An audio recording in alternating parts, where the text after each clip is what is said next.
Assalamualaikum warahmatullahi wabarakatuh. Pada video kali ini, kami akan membahas materi pemberdayaan ekonomi tentang kepemimpinan dan kebijaksanaan pemerintah.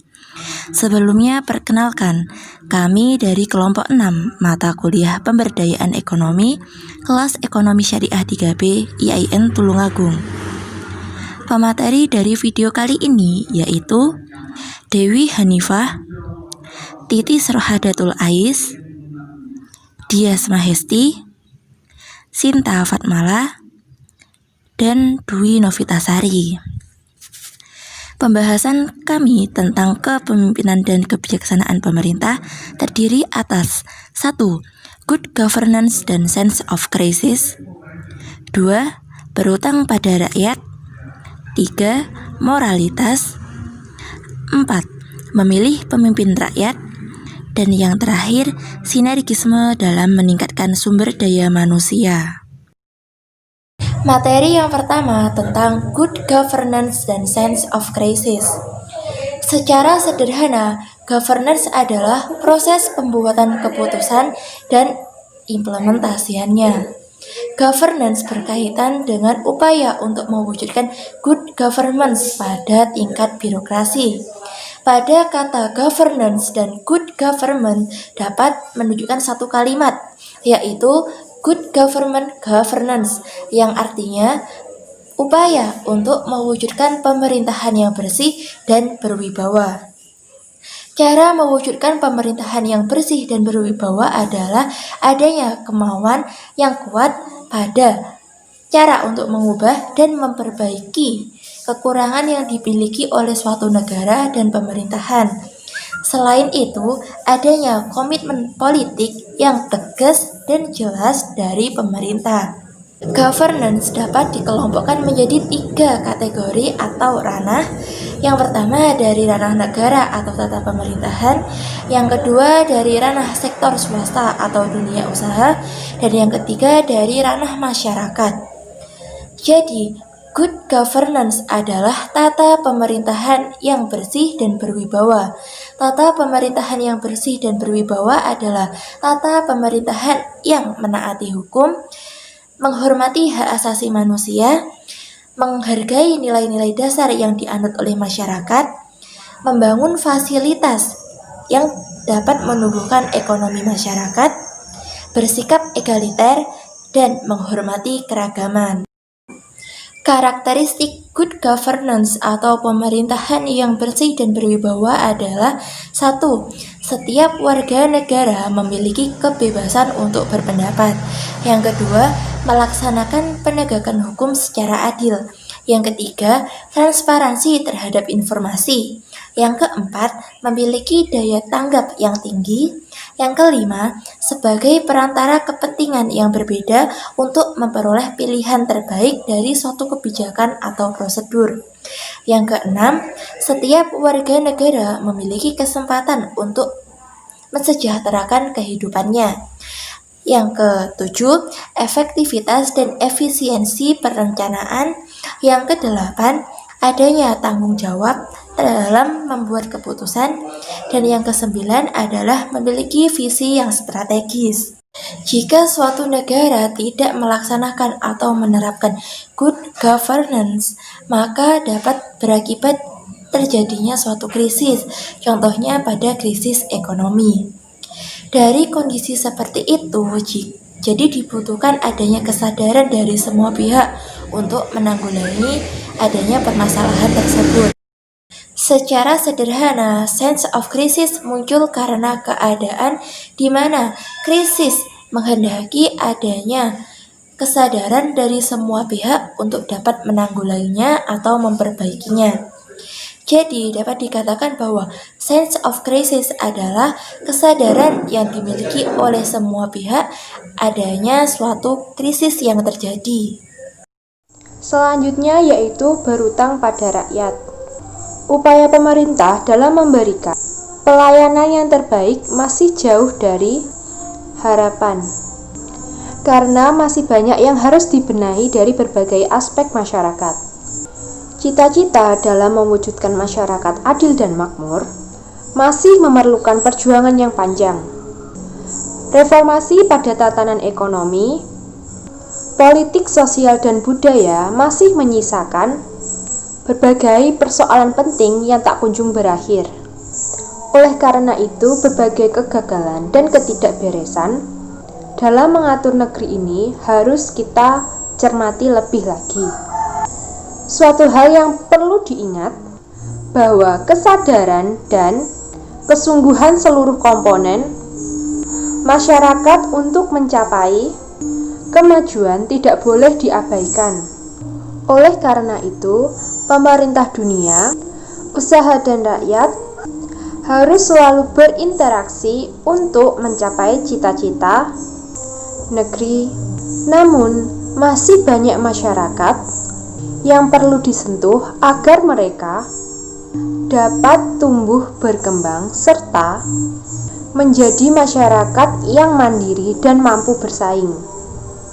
Apalagi di era perdagangan bebas ini, proteksi yang berlebihan semakin sulit dilakukan pemerintah dalam mendidik rakyatnya agar mampu berbuat baik buat diri sendiri, daerah, keluarga, dan bangsanya. Jika ingin bersaing, kita harus memiliki kekuatan dan keunggulan melalui penguasaan ilmu pengetahuan dan teknologi, serta diiringi dengan kemantapan iman dan takwa agar lawan dapat diatasi secara legal. Namun, dalam membangun negeri ini, kita harus memperkuat rasa kebersamaan, kolaborasi, dan bersatu padu dalam suatu ikatan anak negeri. Karena musuh tidak lagi berasal dari dalam negeri, melainkan juga datang dari luar negeri. Serta gejolak sosial ekonomi yang terjadi akhir-akhir ini juga harus kita cermati secara serius.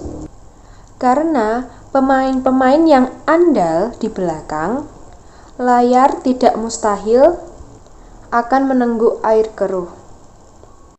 Materi yang selanjutnya adalah moralitas. Secara etimologis atau bahasa, moral berasal dari bahasa Latin yaitu mores yang berarti cara hidup, kebiasaan, dan adat istiadat. Moralitas merupakan tolak ukur untuk menentukan betul salahnya sikap dan tindakan manusia, dilihat dari sisi baik dan buruknya sebagai manusia dan bukan sebagai pelaku peran tertentu. Dengan demikian, bahwa moralitas mengandung muatan nilai dan norma yang bersumber dari hati manusia. Moralitas seorang pemimpin juga akan menentukan sisi strategis bagi kelangsungan kehidupan berbangsa dan bernegara.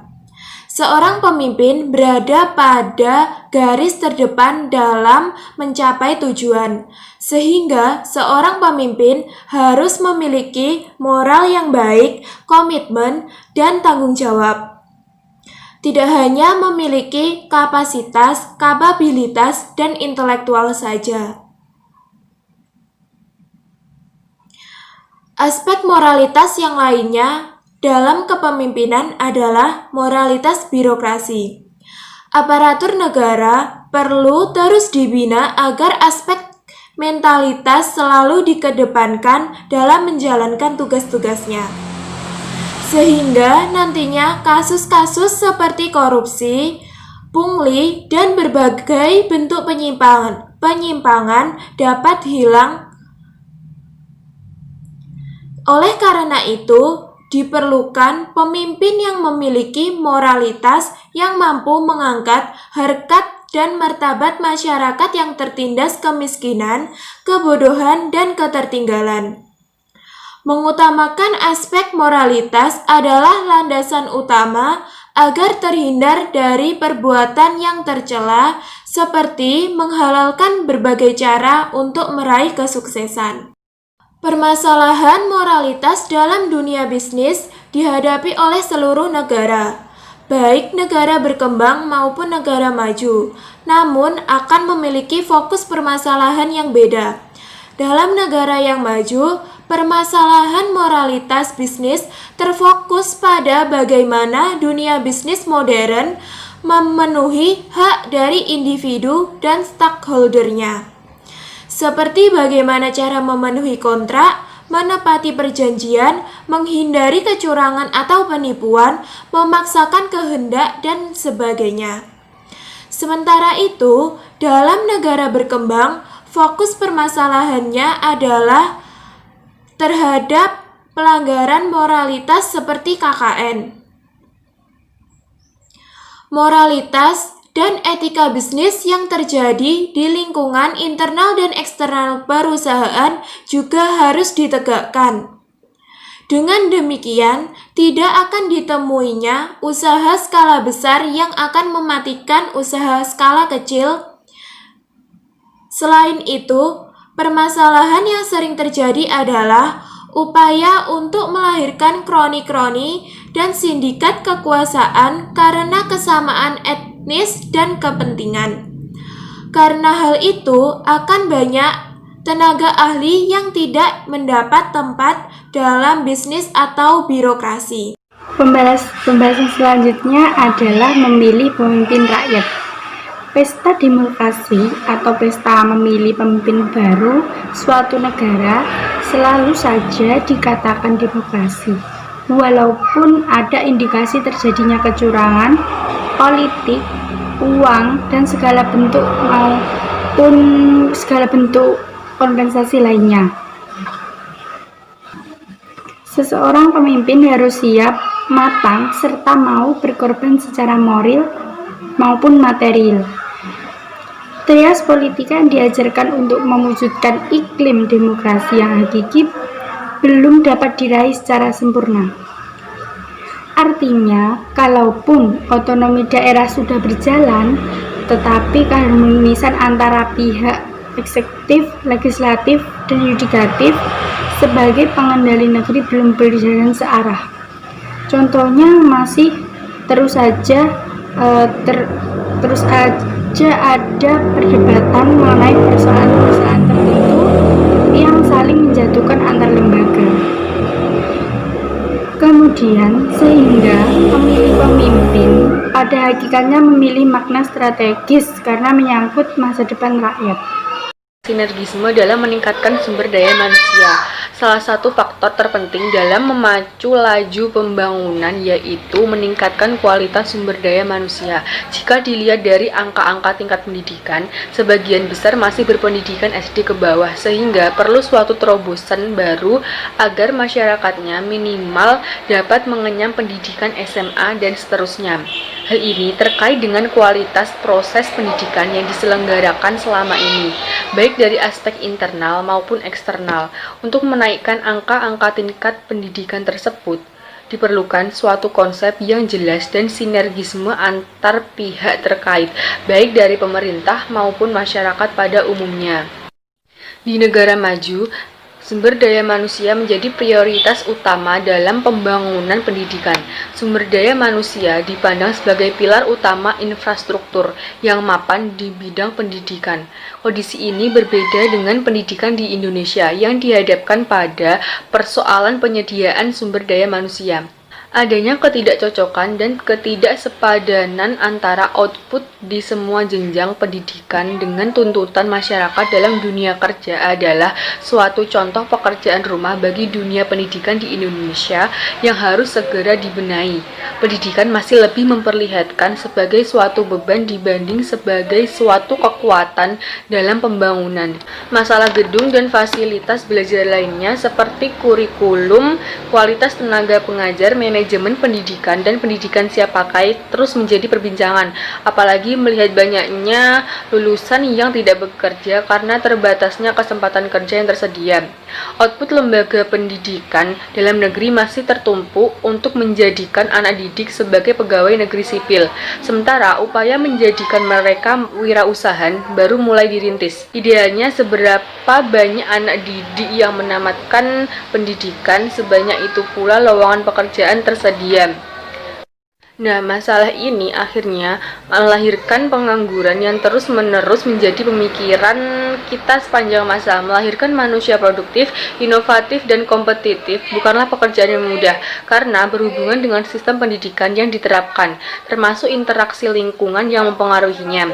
Aspek lingkungan dan kultur harus mampu menggiring kebijakan menjadi lebih terarah sehingga bangsa cepat maju dan berkembang karena penerapan budaya kerja yang kondusif, etos kerja dan motivasi yang tinggi, ulet, dan suka menghadapi tantangan akan melahirkan manusia yang siap bertarung dalam situasi apapun.